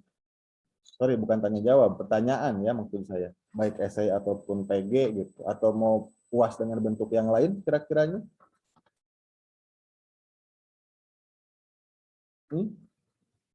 Ada gak yang mau mengajukan? Misalnya saya UASnya pingin menjadi relawan di tempat bencana. Ya silahkan kalian nunggu bencana dulu, mungkin ke tempat bencananya, kemudian jadi relawan, jadi mungkin nilai geografi kebencananya tidak akan muncul sekarang gitu. Mungkin ada yang seperti itu, silahkan. Yo, ada yang mau seperti apa misalnya UASnya, request? Kalau enggak nanti saya tentukan sendiri gitu. Gak ada? Bingung ya? Padahal kalian bisa menentukan nih anaknya gimana UASnya. Oke, sepertinya tidak ada. Kesempatannya saya tutup ya, berarti UASnya nanti gimana saya. Dan mudah-mudahan rekan-rekan yang lain bisa lulus dengan nilai yang baik istilahnya ya. Bisa sesuai dengan apa yang diharapkan masing-masing. Ya walaupun mata kuliah ini mata kuliah pilihan, insya Allah tahun depan mungkin akan jadi mata kuliah utama. Karena ketika saya melihat dan Pak Nedi melihat respon, yang lain banyak yang ingin ngontrak, tapi karena kuotanya terbatas, jadi ya tidak ikut gitu. Mungkin ya semester depan atau tahun depan kita menjadi mata kuliah utama. Mudah-mudahan ya, biar semuanya bisa merasakan kesempatan yang sama. Oke, terima kasih. Sampai jumpa di UAS. Semoga nilainya bagus. Dan semoga kalian sehat. Oke, mohon maaf apabila ada kesalahan dari saya, dari Pak Nedi, dan perkataan yang saya mungkin agak menyakiti kalian ataupun menyakiti pemerintah, ya itu anggaplah hanya intermezzo ya. Ini hanya sebatas forum diskusi ilmiah dalam hal kuliah gitu ya, itu wajar-wajar saja. Mungkin lain waktu kita bisa memperbaikinya kembali. Terima kasih. Assalamualaikum warahmatullahi wabarakatuh. Silakan di absen ya. Waalaikumsalam.